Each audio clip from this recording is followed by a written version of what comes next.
If we allow him to go with this unattended, then of course we have lost our value in holding these people to account.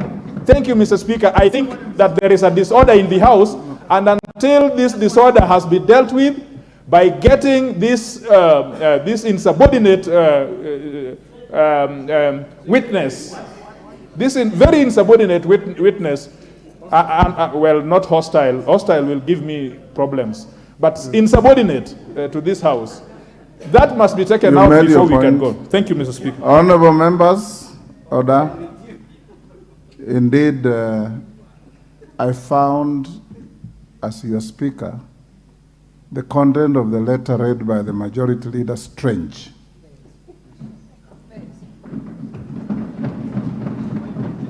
And this goes majority leader, informal cabinet ministers, that they come to answer questions guided by you as the majority leader, who is the nexus between this House and the executive, and writing to Mr. Speaker after he has given direction is inadvisable. So going to the future, you may need to communicate to all cabinet secretaries on how to engage the House. And more particularly, once the chair has given direction on the matter, no minister has any right to give value judgment on that direction.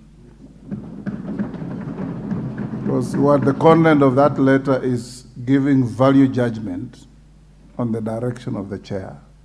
It's out of order, and to cut a long story short, Minister, you will be required to rescind in totality the contents of that letter, tender an apology to the House, then we move on with answering the questions that are before us. Go ahead, Minister.